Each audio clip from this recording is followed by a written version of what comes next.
నమస్తే, welcome to our channel. YCP కీలక నేత గన్నవరం మాజీ ఎమ్మెల్యే వల్లభనేని వంశీ ఉద్దేశం ఏంటి? టీడీపీ నేతలందరినీ కూడా ఇరికించాలని ఆయన అనుకుంటున్నారా? లేదు అంటే వైసీపీ పార్టీని వదలాలనుకుంటున్నారా? ఆయన ఉద్దేశం ఏంటి? అసలు ఏం జరిగింది? తెలుసుకునే ప్రయత్నం చేద్దాం. దీన్ని విశ్లేషించడానికి ప్రముఖ ఆర్థిక, రాజకీయ, సామాజిక విశ్లేషకులు అరిసిమెల్లి శ్రీనివాస్ గారు మనతో పాటుగా ఉన్నారు. నమస్తే సార్. నమస్కారం సార్, ఇటీవల విజయవాడ శివారులో ఒక వివాహ వేడుక జరిగిందండి సార్. యువనేత అయినటువంటి నారా లోకేష్కి, అదేవిధంగా కేంద్ర మంత్రి రామ్మోహన్ నాయుడికి సన్నిహితుడైనటువంటి ఓ యువకుడి పెళ్లికి అక్కడికే ఈ గన్నవరం మాజీ ఎమ్మెల్యే అయినటువంటి వల్లభనేని వంశీ రావడం, అక్కడ టీడీపీ నేతలతో సన్నిహితంగా ఉండాలని ఆయన అనుకున్నారంట. ఏం జరగబోతుందంటారు? జగన్మోహన్ రెడ్డి వల్లభనేని వంశీపై సీరియస్ అయ్యే అవకాశాలు ఉన్నాయా? అసలు వల్లభనేని వంశీ ఉద్దేశం ఏంటంటారు? ఇప్పుడు సాధారణంగా ఎవరైనా రాజకీయాలు వేరు, మానవ సంబంధాలు వేరు కింద ఉంటారు. అంటే ప్రత్యర్థి పార్టీలో ఉన్నవాళ్ళు చాలామంది కలుసుకోవడం, మాట్లాడడం జరుగుతూ ఉంటుంది. అది పెద్ద ఆక్షేపణ ఏమి ఉండదు. అయితే వల్లభనేని వంశీ కేసు ప్రత్యేకం. ఎందుకంటే వల్లభనేని వంశీని ఆబాల గోపాలం అసహించుకున్నారు. వైసీపీ వాళ్ళు కూడా అసహించుకున్నారు. ఈ పెంట గోల వల్ల మనకు చాలా నష్టం జరిగిందని. అతను పోకడ, అతని వ్యవహారం వాళ్ళకి నచ్చదు. అతను ఎమ్మెల్యేగా గెలిచి అందులోకి వెళ్ళాడు, కానీ అందులో గెలవలేదు. అతను టీడీపీలో గెలిచి అందులోకి వెళ్ళాడు.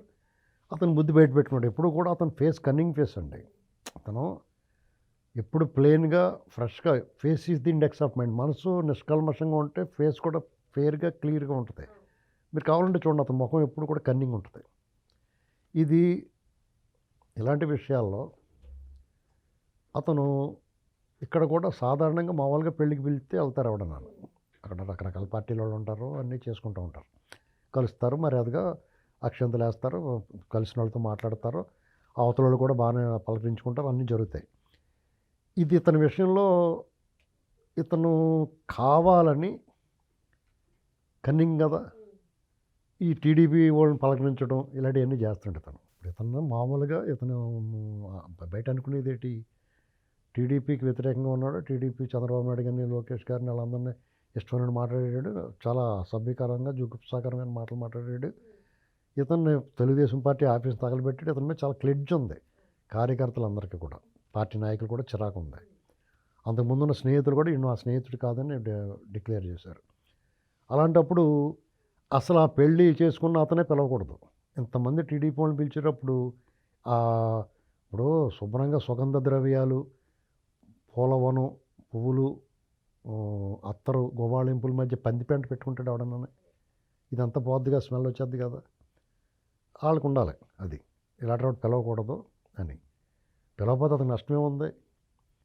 ఏదో ఫార్మల్గా పిలిచేస్తే ఆడు కూడా తయమంతే. ఇంతమంది ఇక్కడ ఉన్నా కాడ ఇప్పుడు సాధారణంగా నాలుగోడు మేము ఏం చేస్తామంటే, మనకి ఆ సందర్భంలో మనకి అవన్న మనుషులు ఎవరన్నా కనిపిస్తారంటే అటు దానికి వెళ్ళబుద్ధి, ఆత్మాభిమానం, కొంచెం ఇన్ఫీరియారిటీ కూడా ఉంటుంది. వాళ్ళందరి మధ్య మనం ఎందుకులే అని. ఇదేం లేకుండా వాడు కన్నింగ్ కాబట్టి వచ్చాడు. అంటే అసలు సిగ్గులేనివాడు. జైలుకి వెళ్ళాడు, ఎన్ని చేశాడు, ఆ పార్టీ ప్రతినిధుల్ని మా నోటుకొచ్చినట్టు మాట్లాడాడు, ఇవన్నీ దులిపేసుకుని వచ్చాడు. భక్తు రాజకీయం చేద్దాం అని అనుకుంటున్నాడు అతను. వీళ్ళు కూడా బెదిరిపోయి పారిపోకూడదు. ఎలా పని చూసుకొని చెప్పాలి, ముఖం తిప్పుకుని మాట్లాడాలి. ఆ మాత్రం ముఖం తిప్పుకుని మాట్లాడలేరు, పారిపోవడం ఎందుకు ఎవరన్నా? అంత మొగమాట పెట్టి అతనికి ఏం మొగమాట లేకుండా చంద్రబాబు నాయుడు గారిని, లోకేష్ గారిని మాట్లాడినప్పుడు వీళ్ళందరికీ ఉండద్దా? పారిపోవడం ఎందుకండి? పని చూసుకోవాలి అని చెప్పాలి. మొన్న చిన్న సందర్భం చెప్తున్నాను వినండి. నేను ఏదో ఒక కార్యక్రమానికి వెళ్ళాను. నేను ఒక ఆయన దగ్గరికి, నేను ఆయనకి అభినందించి బయటకు వస్తున్నప్పుడు టకాలమూడి కరుణాకర్ రెడ్డి అన్నవాడు వచ్చేసాడు. నేను పక్క తప్పుకున్నాను. పక్క పోయి ఎలా అని చెప్పి అతను బొర తిప్పేసుకున్నాను. నేను అతనే పోయాడు పక్కకి. నేనేం పారిపోలేదే, బొర తిప్పేసుకున్నాను. నేను ఫోటో ఫ్రేమ్లో రాకుండా మాత్రం ఫోటో ఫ్రేమ్ నుంచి పక్క జరిగాను. నేను ఆడికి అర్థం చేసుకుని పోయాడు. వాళ్ళే పోవాలా, వీళ్ళు ముఖం తిప్పుకుంటూ వాళ్ళే పోతారు. ఎందుకు ఇలాగా కొంతమంది అక్షంతలు వేసేసి లేకపోతే భోజనం కూడా చేయకుండా వెళ్ళిపోయారంట. ఇప్పుడు ఇతను పక్కన కనపడితే చంద్రబాబు నాయుడు గారు, లోకేష్ గారు బాధపడతారనేటువంటి మీకు అభిప్రాయం ఉంటే అతన్ని ఎలవా పని చూసుకుని మా దగ్గర రాకను అక్కడ కొంచెం ముఖం మాలు చెప్పాలా. అది చెప్పడానికి ఎందుకు సంకోచం? అతనికి అసలు సిగ్గులేదని తెలుసు మీకు, కావాలని దూరతాడు అతను. అది కన్నింగ్. అది ఇప్పుడు నియోజకవర్గంలో కూడా ఆ నాయకులతోటి మాట్లాడటం, కొంతమందిని పలకరించడం, రెండో వాళ్ళకేమో కోపం వచ్చి వీటితో ఆ ప్రచారాలు చేస్తున్నారు. వాళ్ళు కొట్టుకుని చేస్తున్నారు. ఇది పార్టీ నాయకులు కొంచెం విజ్ఞత విచక్షణ ఇవన్నీ ఉండాలా. సార్ అసలు కూటమి మధ్య ఎప్పటి నుంచో చిచ్చు పెడదామని చూస్తున్నారు. అవేమీ కుదరక ఇలాంటి ప్లాన్డ్‌గానే వస్తున్నారు వీళ్ళు అనే విమర్శలు ఇది వాళ్ళు పార్టీగా చిచ్చు పెట్టి అంత బుర్ర ఏం లేదు వాళ్ళకి. ఇతను కుళ్ళు బుద్ధి, ఇతను కన్నింగ్ మెంటాలిటీ. ఇప్పుడు మన శరీరంలో అపెండిక్స్ అని ఒకటి ఉంటుంది. అపెండిసైటిస్ వస్తుంది, నొప్పి 24 గంటల నొప్పి అంటారు కదా. ఆ అపెండిక్స్ వల్ల మన శరీరానికి ఏ రకమైన ఉపయోగం లేదు. అది డాక్టర్లు నిర్ధారించారు. మరి ఎందుకుందో తెలియదు. శరీరంలో వృధాగా ఉండేది మరి భగవంతుడు ఎందుకు పెట్టాడో తెలియదు. అది ఉండడం వల్ల ఉపయోగం లేదు కదా. ఎప్పుడన్నా దానివల్ల ప్రమాదం ఉంది. 24 గంటల నొప్పి రావటము, అపెండిసైటిస్ ఆపరేషన్ చేసి తీస్తారు, దాన్ని తొలగించేస్తారు. ఇతను అపెండిక్స్ లాంటి మన శరీరానికి అపెండిక్స్ ఎలాంటిదో ఆ గన్నవరం నియోజకవర్గంలో ఇతను అపెండిక్స్ లాంటి. ఇతని వల్ల ఈ పార్టీలో ఉన్నప్పుడు చెప్పాను నేను, తెలుగుదేశం పార్టీకి ఇతను అపెండిక్స్ లాంటి. ఇతని వల్ల పార్టీకి ఎప్పుడూ ఉపయోగం ఉండదు, కానీ ఎప్పుడోకప్పుడు ఇతని వల్ల ప్రమాదం ఉంటుంది అని చెప్పాను నేను. అలాగే అతను ఆ పార్టీలో పోయి నోటుకొచ్చినట్టు మాట్లాడాడు. ఇప్పుడు కూడా అంతే. వాళ్ళెవరో కూడా పార్టీ శ్రేణులు కానీ నాయకులు కానీ ఎవరో కూడా లెక్క చేయాల్సిన, అతను రాజకీయాలు వదిలేసాను అని డిక్లేర్ చేసినాడు, మీరు పలకరించండి, తప్పలేదు. మానవ సంబంధాలు వదులుకోవాల్సిన అవసరం లేదు రాజకీయాల గురించి. కానీ అతను ఇంకా ఇప్పుడు కొడాలి నాని ఏమంటున్నాడు, ఒక 6 నెలల తర్వాత వస్తానంటున్నాడు. వీళ్ళందరూ ఏంటంటే 2 సంవత్సరాలు వీళ్ళు వైఖరి ఎలా ఉంది, పోకడ ఎలా ఉంది చూసుకుని, వీళ్ళు పెద్దగా యాక్షన్ లేదు, పెద్ద కక్ష తీర్చుకుని రకం కాదు, చంద్రబాబు నాయుడు ఇటువంటివన్నీ చేయడు అని తెలుసుకుని, వీళ్ళు చాలా మంచోళ్ళరా బాబు, వీళ్ళ ఔదార్యానికి మెచ్చుకుని వీళ్ళు పద్ధతిగా వ్యవహారం మానేసి 6 నెలలు మళ్ళీ వస్తానంటున్నాడు. మరి అప్పుడు తప్పు ఎవరిదో వదిలేసిన వాళ్ళది. అంటే వాళ్ళు ఈ రకంగా మామూలుగా విమర్శిస్తారు, విమర్శించడానికి ఛాన్స్ లేదు. ఇప్పుడు వాళ్ళు ఈ రకంగా ఎక్కువ మాట్లాడి వీళ్ళ చర్యలు తీసుకోకపోవటం వల్ల కూడా ప్రభుత్వం వ్యతిరేకత తీసుకొచ్చి, ప్రభుత్వమే వ్యతిరేకత ఎందుకు రావాలి? వాళ్ళ పరిపాలనలో ప్రజలు కష్టపడుతుంటే, పథకాలు సరిగ్గా అందకపోతుంటే, ప్రజలు రాష్ట్రం సుభిక్షంగా లేకపోతే, లా అండ్ ఆర్డర్ లేకపోతే మనకు అసంతృప్తి రావాలి. కానీ ఇప్పుడు ప్రజలకు అసంతృప్తి ఎందుకు వస్తుంది? వీళ్ళు మాటల వల్ల వస్తుంది.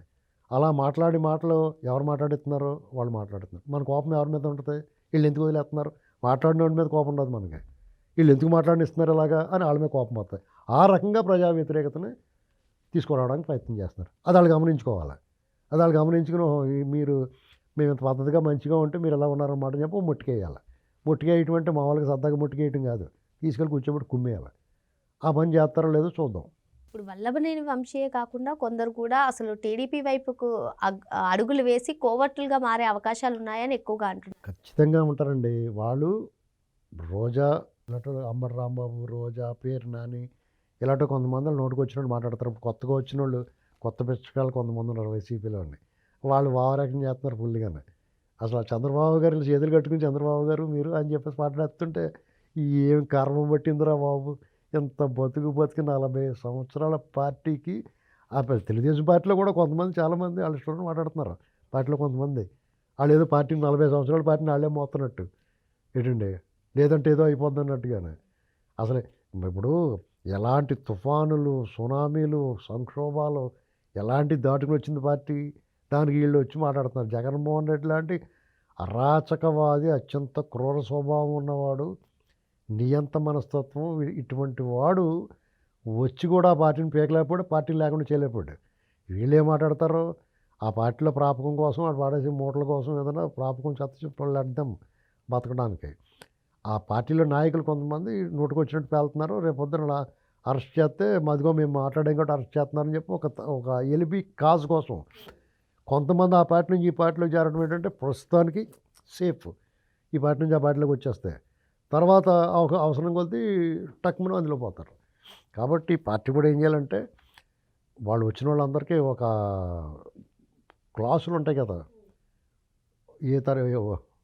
ABCD అలాగా వీళ్ళందరినీ D క్లాస్లో పెట్టాలి. వీళ్ళ ప్రమోషన్ రావాలంటే చాలా ఇది నిరూపించుకుని కానీ స్టెప్ బై స్టెప్ వాళ్ళకి రావటం మంత్రి పదవులు ఇస్తే కొంచెం ఇబ్బందిగా ఉంటుంది చూసేవాళ్ళకి. మరో అంశంతో మళ్ళీ కలుద్దాం. Thank you sir.